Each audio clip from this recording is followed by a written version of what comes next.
Praise the lord, హల్లెలూయా. దేవునికి స్తోత్రం. ప్రభు పరిశుద్ధ గణనామానికి మహిమ కలుగును గాక. క్రీస్తునందు ప్రియులారా, దేవుడు తన మహాకృపను బట్టి మరొక నూతన ఉదయకాలం వేకుని లేచి నామ ఘనత కొరకు నిలబడడానికి ఈ ఆధ్యాత్మిక కార్యక్రమం ద్వారా ఆయన సన్నతించేటువంటి చక్కటి అవకాశం మనందరికీ అనుగ్రహించినందును బట్టి ప్రభు పరిశుద్ధ గణనామానికి మహిమ కలుగును గాక. క్రీస్తునందు ప్రియులైన దైవజనులు, స్నేహితులు, విశ్వాసులు, సహోదరి సహోదరులు, ఈ కార్యక్రమాన్ని వీక్షిస్తున్న ప్రియ దేవుని బిడ్డలందరికీ కూడా మన ప్రభువును రక్షకుడైన యేసుక్రీస్తు వారి పరిశుద్ధ నామములో ఉదయకాలపు శుభములు, వందనాలు తెలియజేస్తున్నారు. మీరంతా బాగున్నారు కదండి? చాలా సంతోషం. మీరంతా బాగున్నారని విని ఎంతగానో సంతోషిస్తూ ఆనందిస్తూ ప్రభువుని ఎక్కువగా ఘనపరుస్తూ ఉంటున్నాను.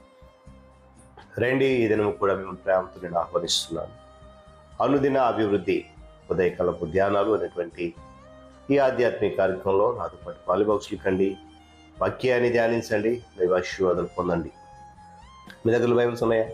తరచి చూడండి. లేని పక్షాన చదివే మాట విని గ్రహించి వాక్య ధ్యానంలో పాలుబాక్సులు కమ్మని మనం చేస్తూ నేటి దిన ధ్యానవాక్యంగా కొరింథీయులకు రాసిన 2వ పత్రిక 9వ అధ్యాయము 15వ వచనం నుండి మాటను చదువుతూ ఉన్నాను.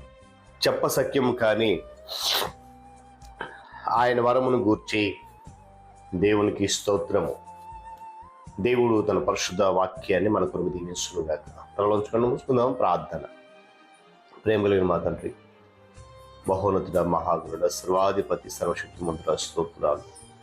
తిరిగి మన నూతన ఉదయ కాలంలో రీతిగా నీ పాద సముఖములో మేము నిలబడడానికి, మిమ్మల్ని ధ్యానించడానికి, వాక్యాన్ని గురించిన అనుభవం నేర్చుకోవడానికి నడిపిస్తూ ఈ ఆధ్యాత్మిక కార్యక్రమాలు బలపరుస్తుంది. స్తోత్రాలు. మరింతగా దీవిస్తున్నాం. ఈ దినం కూడా నీ కృప ద్వారా నడిపించమని, మీరు మహిమ పొందమని క్రీస్తు పేరట అడుగుతున్నాను మా తండ్రి. ఆమేన్. చాలా సంతోషం ప్రియులారా. చదవనటువంటి వాక్య భాగం అపోస్తలుడైన పౌలు కొరింథీ సంఘానికి 2వ లేఖ రాసినప్పుడు ఆ చెప్పశక్యము కాని వరము ఏంటి అని దాని కొరకు జ్ఞాపకం చేస్తూ దాని కొరకు దేవునికి స్తోత్రం చెల్లించాలన్నాడు. ఇది క్రిస్మస్ కాలం, మనందరం కూడా జరుపుకుంటూ ఉన్నాం. అయితే ఈ క్రిస్మస్ను ఏ విధంగా లేక అర్థవంతంగా ఎలా జరుపుకోవాలి, ఈ క్రిస్మస్లో ఎలాంటి అనుభవాలు మనకు కావాలి, ఈ క్రిస్మస్లో మనం ఎలా జరుపుకుంటే అది మనకు, మనతో పాటు లోకానికి ఆనందం అనే విషయాలను జ్ఞాపకం చేసుకోవాలి. ఏంటంటే స్తుతులు మరియు కృతజ్ఞతలు ఎలుగెత్తి చెప్పాలి క్రిస్మస్లో. అందుకే వాక్యం చెప్పసఖ్యము కాని ఆయన వరము. దాన్ని బట్టి గట్టిగా దేవునికి స్తుతులు చెప్పాలి. ఏంటి ఆ వరం అని అంటే క్రీస్తు అనేటువంటి వరం. క్రీస్తు ప్రభు వారి యొక్క జననము పరలోకము మరియు భూమిని ఉత్తేజపరుస్తుంది. దేవుని స్తోత్రం కలుగును గాక. అందుకే పరలోక దేవదూత గణాలు ఏం చేశాయి? దేవునికి మహిమ అని ఎలుగెత్తి స్తుతించడం జరిగింది. జ్ఞానులు నక్షత్రాన్ని చూసినప్పుడు వారిలో ఉన్నతమైనటువంటి మిక్కిలి అధికమైనటువంటి ఆనందం అనేది కలిగింది వారిలో. ఆనందం కలిగినప్పుడు దాన్ని వారు తమలో తాము దాచుకోలేకపోయారు. అయ్యో, ఒక రాజు పుట్టాడు, ఆ రాజును చూడాలని చెప్పేసి ఆనందంతో బయలుదేరినట్లేదు. నాకు వాక్యం చూస్తుంది. గొర్రెల కాపురైన గొల్లలకు అది గొప్ప వరం, గొప్ప ఆనందాన్ని కలిగజేసింది. మహా సంతోషకరమైన సువర్తమానం, ఆనందం అందరికీ. శిశువైన యేసుక్రీస్తు ప్రభు వారిని సుమియను ఎత్తుకున్నప్పుడు బహుగా ఆనందించాడట. ఆనందించేమని తెలుసా?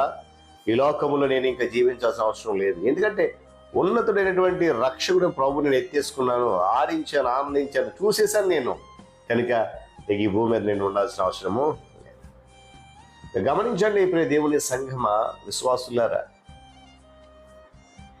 క్రిస్మస్ అంటేనే అది ఆనందించాలి. క్రీస్తులో ఆనందం అంటే మళ్ళీ అందరూ చెప్తూ ఉంటారు, ఏమండి కొత్త బట్టలు, పిండి వంటలు, రకరకాల వాటిలో బంధువులు పిలుచుకొని ఆనందిస్తారు. కానీ క్రీస్తులో ఆనందించగలిగితే అది నిజమైన క్రిస్మస్. సుందరమైన దుస్తులు, ఏమండి సుందరమైనటువంటి భోజనాలు, రుచికరమైన భోజనాలు, అవి కాదు. ఈరోజు నేను అంటాను, స్తుతించడాన్ని, స్వరమెత్తు దేవుణ్ణి ఆరాధించడానికి. క్రిస్మస్ అని తెలుసు కదా, క్రిస్మస్, క్రీస్తును ఆరాధించడం. స్వరమెత్తాలి. పాటలన్నీ కేవలం ఆడియో వీడియోలు కాదు, మనము స్వరమెత్తాలి. స్వరమిత ఆయనను మనం గణపరచాలి, స్వరమిత ఆయనను స్తుతించాలి, స్వరమిత ఆయనను అనేకుల మధ్య మహిమకరమైనటువంటి విధానం నడవాలి.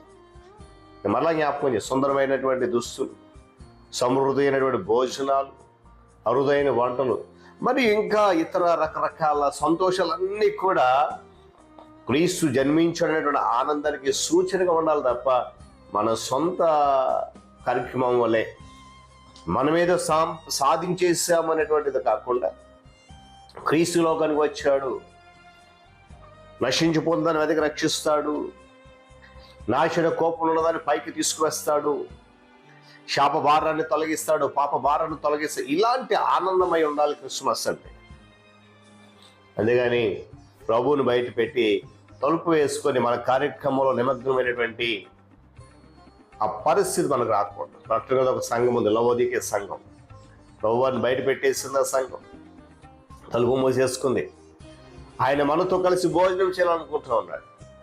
మన భోజనం వాళ్ళ దగ్గర మాట్లాడుకోవడానికి ఆయన ప్రధాన అంశముగా ఉండాలి. అలా మారినప్పుడే ఇది సాధ్యపడుతుంది. నిజమైన క్రిస్మస్ ఆనందం మన లోకానికి చూపించగలం. దేవుడి మాటలు మన కొరకు దీవించుగాక. తనలోంచి కన్ను మూసుకుని ప్రార్థించారు. ప్రేమ కలిగిందండి, వందనాలు. మరొకసారి ఉదయకాల సమయంలో నీ సన్నిధికి వస్తున్నాం. లోకానికి నిజమైన ఆనందాన్ని తెలియజెప్పేటువంటి రీతిలో 2024 క్రిస్మస్ ఉండాలనేది నీ వాక్య సారాంశమే ఉంది. అందుకొరకు నీవు ఒక వరాన్ని మాకు ఇచ్చావు, క్రీస్తు అనే వరాన్ని. ఆ వరం గురించి మేము వర్ణించలేము, వివరించలేము. చెప్పసత్యము కనేటువంటి శ్రేష్ఠ వరము. అందును బట్టి నీకు స్తుతులు చెల్లిస్తున్నాం, కృతజ్ఞతలు చెల్లిస్తున్నాం. అదే స్తుతి, కృతజ్ఞత అనేకుల మధ్య నీ నామ ఘనత కొరకు మేము ఉండేలాగా ఈ క్రిస్మస్ జరుపుకునే కృప చూపించండి. సమస్త ఘనత మీరు పొందండి. దీవెన ఆశీర్వాదాలు ఈ కార్యక్రమం పైన నీ బిడ్డల పైన కుమ్మరించండి. మహిమ ఘనత మీరు పొందుకోవాలని క్రీస్తు నామం పేరిట అడుగుతున్నాను మా తండ్రి, ఆమేన్. త్రియక దేవుని దీవెన, ఆయన సన్నిధి కాపుదల సదాకాలము మనందరికీ తోడేండి నడిపించును గాక. ఆమేన్.